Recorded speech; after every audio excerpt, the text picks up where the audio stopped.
این دختران از دهه چورباغ جامعه دهاتی به نام میرزاعلی و اسفی ناحیه بوسه کارمندان سیخ دوزندگی ریزا میباشند.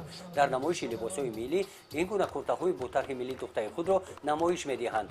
کارخانه برابری گلندان گیایی و ساکن همین دهه با جلب دختران دهه 5 سال پیش تشکیل شده است. من این کارخانه را سال 2013 با همکارانم با دختران چهوردستی که با وی 120 دختر رو من صاحب امی کارخانه کردم، صاحب سرتیفیکات کردم، صاحب جای کار کردم.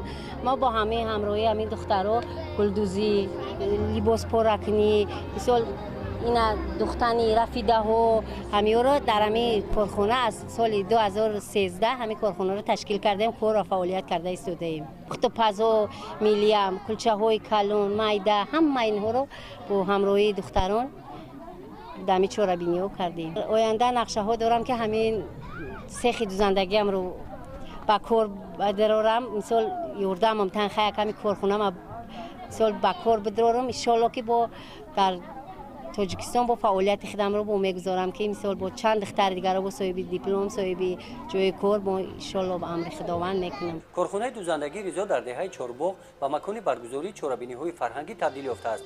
بخشیده به سال رشد صحیح و هنرهای مردمی و آمادگی ها و تجلیل جشن 30 سالگی استقلالیت دولتی جمهوری تاجیکستان با اقدام کمیته اجرایی حزب خلقی دموکراتیک تاجیکستان در ناحیه بوسه در دهه چورباغ نمایش هنرهای مردمی دایر گردید.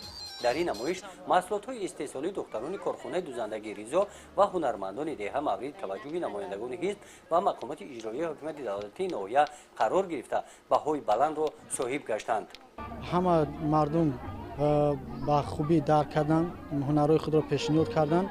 مقصد اساسی نمایش هنرهای مردمی از نو احیا کردن انمون انواع قدیمی که داشتیم اما را از سر نو بیدار کردن و با انم نسل هایی که من بعد زاده استقلالن و ما نشان دادن و کار بارشون با پیشتر بردن.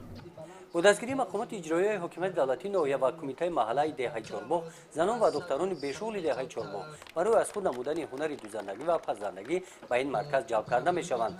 با جلب متخصصان زنان و دختران این دهه هنرهای مردمی قدیمی ملی را از خود می نمایند. همین گونه چورابینی در دیگر دهات‌های این جامعه دهات برگزار می‌گردند. گزارش خواجه نظری خدای نظر ظهورov از ناحیه بوسه برای برنامه اطلاعاتی نوید.